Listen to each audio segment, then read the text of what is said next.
बिस्मिल्लाहिर्रहमानिर्रहीम। अस्सलाम वालेकुम dear students.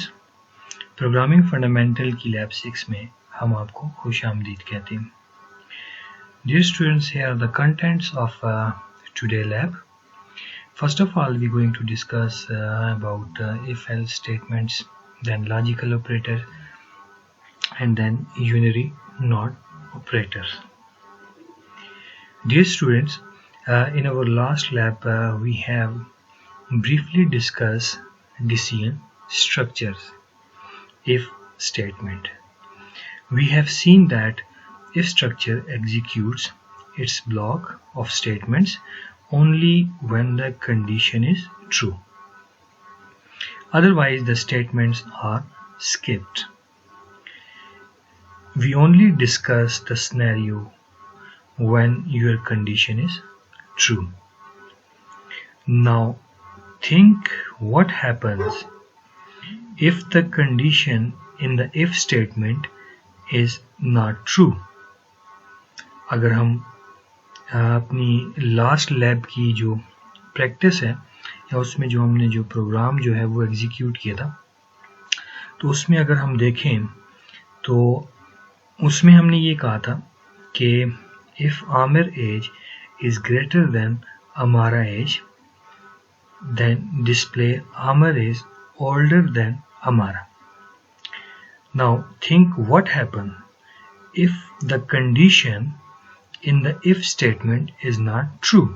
That is, Amir age is not greater than Amara. In this case, if user enter Amir age less than Amara, then our program does nothing. The if-else structure allows the programmer to specify that a different block of statement is to be executed when the condition is false.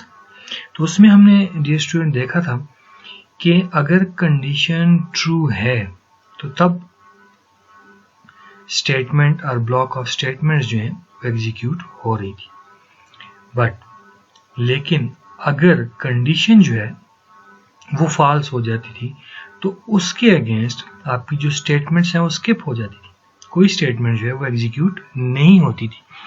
तो अब इसको भी हमने देखना है कि when your condition is false, जब आपकी कंडीशन फॉल्स हो तो फिर उसके अगेंस्ट आपके प्रोग्राम का कंट्रोल जो है वो कहाँ पे जाना चाहिए। तो इस चीज़ को भी आज हम डिटेल से इंशाल्लाह डिस्कस करेंगे। तो इसको एक और इफ एल्स जो स्ट्रक्चर है इसको एक और सिंपल एग्जांपल से भी समझने की हम कोशिश करते हैं जो कि हमारी रियल लाइफ से रिलेटेड हो।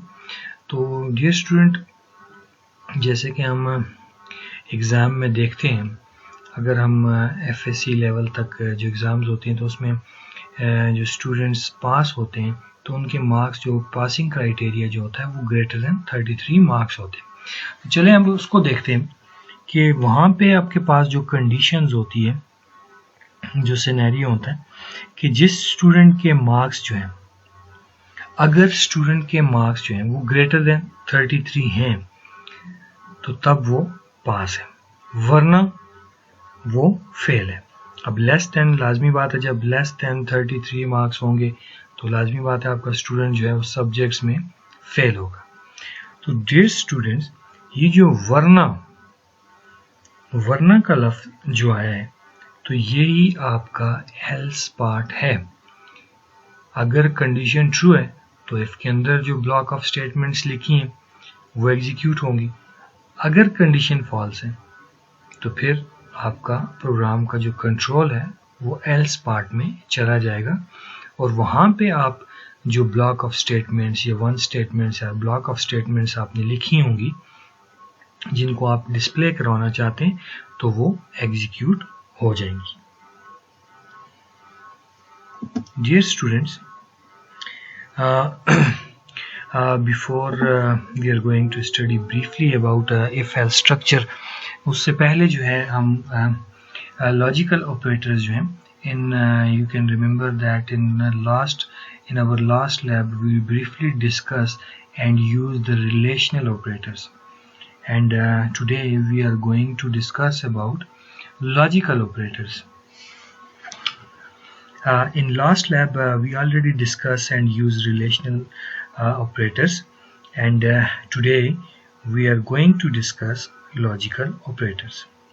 Dear students, there are many occasions when we face complex conditions to make a decision, and this means that a decision depends upon more than one condition. Here we combine the conditions with and, or operators. Dear students, last program में हमने last lab में भी हमने relational operators का जो है इस्तेमाल किया था।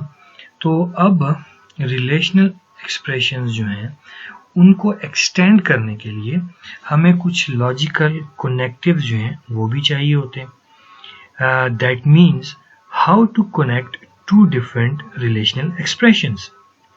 तो दो रिलेशनल एक्सप्रेशंस को जोड़ने के लिए हम लॉजिकल कनेक्टिव जो हैं वो इस्तेमाल करते हैं, और वो लॉजिकल कनेक्टिव आपके पास क्या है? एंड और आर, एंड और आर। अब एंड के लिए हम जो साइन यूज करेंगे अपने प्रोग्राम में वो एम्परसेंड साइन है, डबल एम्परसेंड साइन है कीबोर्ड पर। और आर के लिए हम जो सिंबल इस्तेमाल करते हैं, आर के सामने बिल्कुल स्क्रीन के सामने आपको, जैसे कि एंड के सामने बिल्कुल सामने आपको एम्परसेंड साइन नज़र आ रहा है, इसी तरह आर के सामने आपके पास वर्टिकल बार्स हैं। तो वर्टिकल बार्स जो हैं वो आर के लिए यूज करेंगे। Let me explain through example. So whenever you want to combine two relational expressions,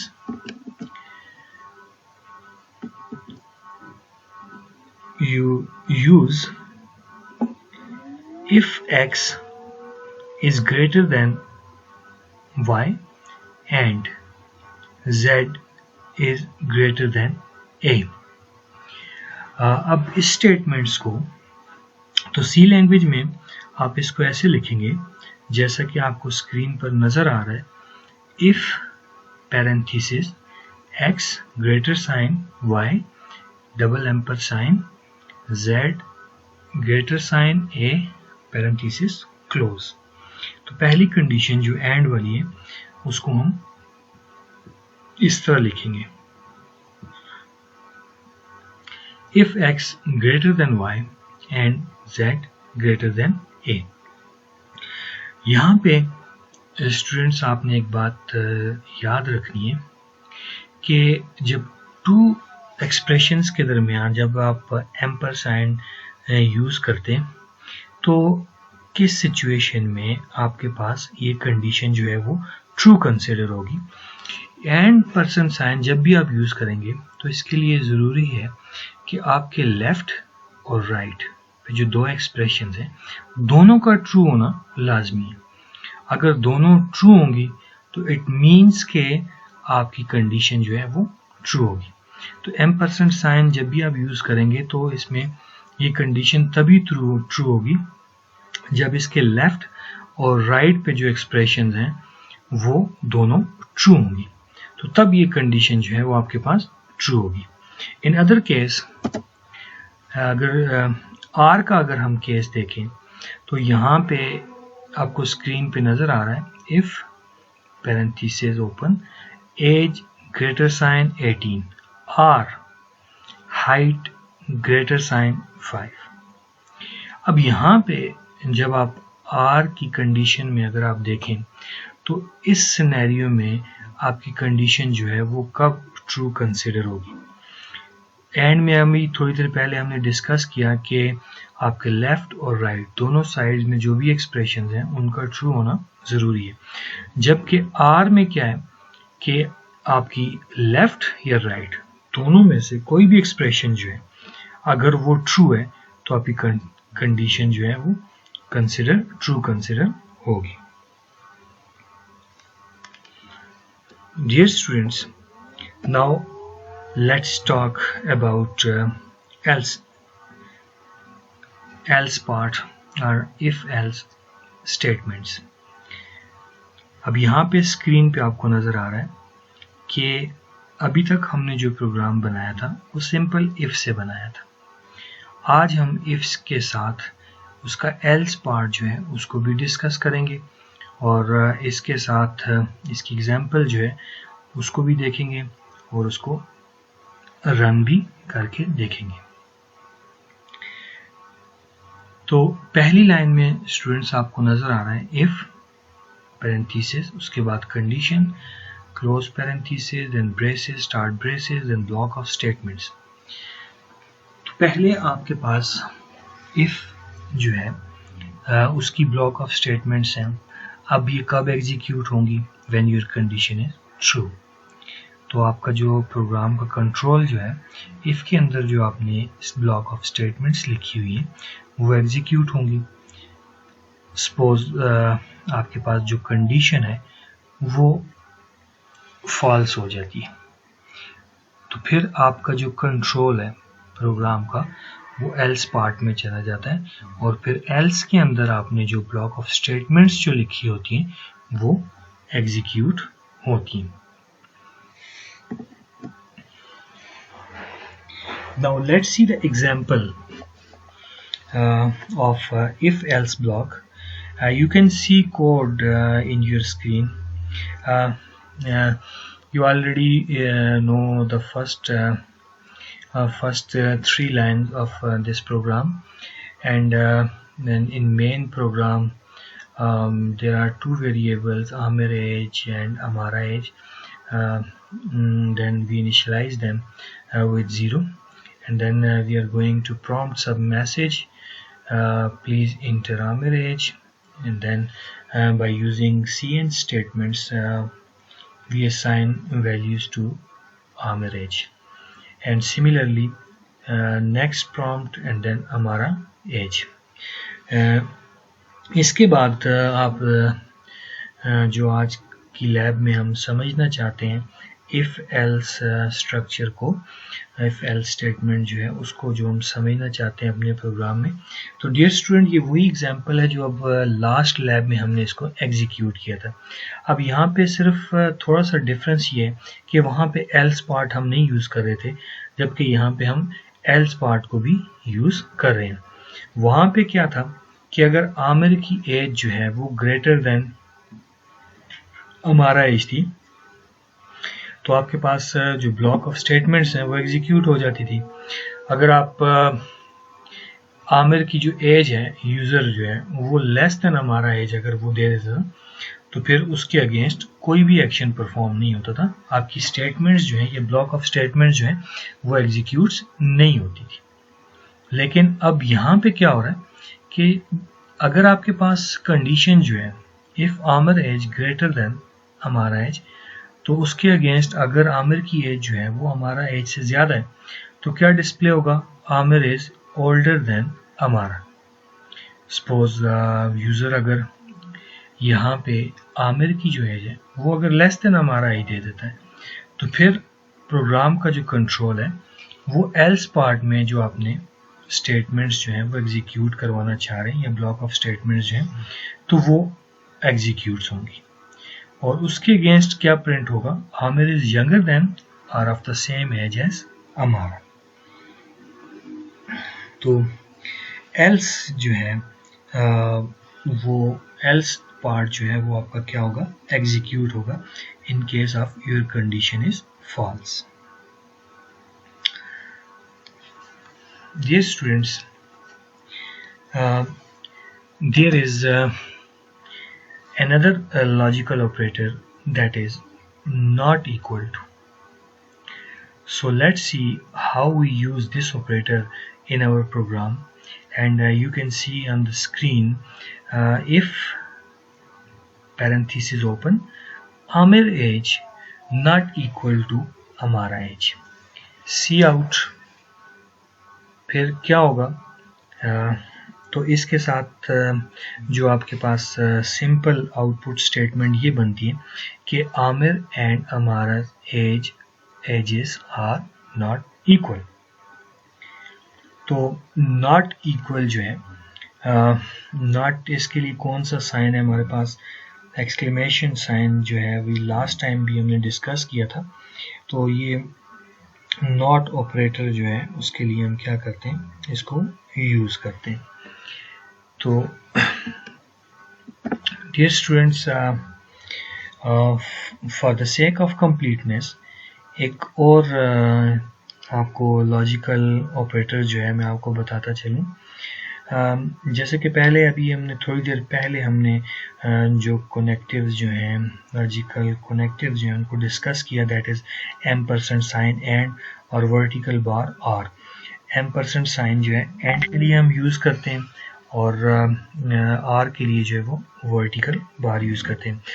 अच्छा, यहाँ पे एक बात अपने अपने माइंड में रखनी है कि बोथ एंड और आर जो है ये आपके पास बाइनरी कनेक्टिव्स हैं, यानी कि मीन्स कि ये दो चीज़ों को जोड़ने के लिए इस्तेमाल होते हैं।